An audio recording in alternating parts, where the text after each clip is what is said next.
Hello and welcome again to investingsuccess.ca and another of our short video installments in which we take a look at astrology, human emotion, and the financial markets. In this week's brief installment, I want to take a look further at the concept of planetary declination. The Earth and the various planets orbit around the Sun in a plane of motion called the ecliptic plane.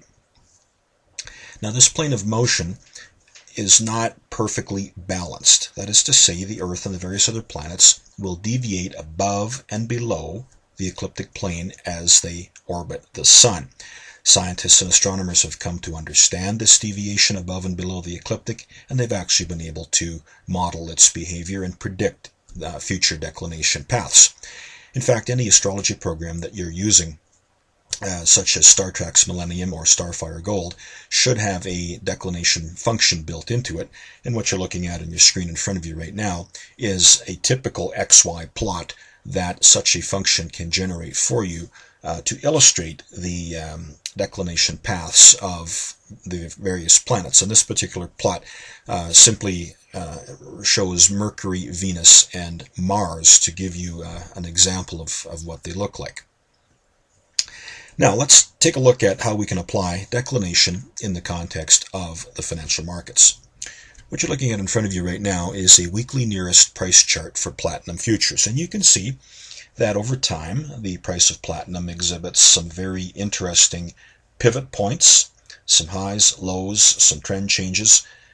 And now when you start applying some of your declination data to the time frame illustrated in this chart, some very interesting things start to emerge. So for example, in late December, early January 2011 and into 2012, Sun, of course, made its minima in conjunction with the winter solstice. And look what happened. You had platinum making a very sharp trend reversal early in January. Mercury is another planet to look at. And you can see in this chart, there's times when Mercury has made a couple maxima points in its declination. And look what happened in the July-September time frame on platinum futures. Mercury made a couple minima points in the November, December, January 2013 time frame. And again, you had platinum futures exhibiting some very sharp little trend reversals. And this declination gets very, very interesting when you start to have two or more celestial bodies that are at the same degree of declination at the same time. My research is finding that there's something about having these multiple bodies at the same declination all at once that can impact human emotion and lead to perhaps a sharp sell-off in the markets or even a trend change and a swing high or swing low. Now, the study of declination can be given an added twist. What you're looking at in front of you right now is the same chart. You can see the declination data is still overlaid on there, but you can see that I've put some red and some green lines on the chart as well.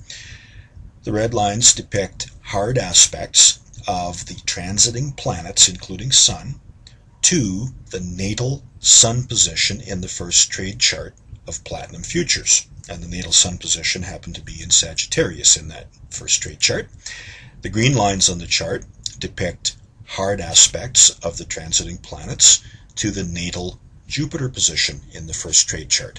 And you can see that there are occurrences where the red lines and or the green lines do align to the declination type events. So what we can conclude from all of this is that declination in and of itself is an extremely powerful tool for traders and investors to use. It can help you identify some trend changes and some pivot points. But when you combine the declination events with other astrological aspects, and when you can get a confluence of the two, then you've really got an extremely powerful tool that you can use. And you can project these occurrences out into the future using data from your ephemeris, using future declination curves that you've generated from your astrology programs, and then you can compile a list of when to expect these changes in trend and these pivot points out into the future. And that will give you an advantage over a lot of other people. And that's the kind of stuff that we talk about in the Astrology e-alert on a weekly basis. And I do encourage you to take a look at that. I've got it priced at a very affordable $10 a month.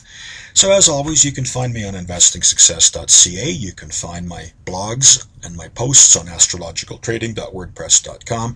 And if social media is your shtick, you can find me on LinkedIn, you can find me on Twitter, and you can even find me on Facebook. And that brings me to an end of this short little video installment. So have a great week, everyone, and good trading.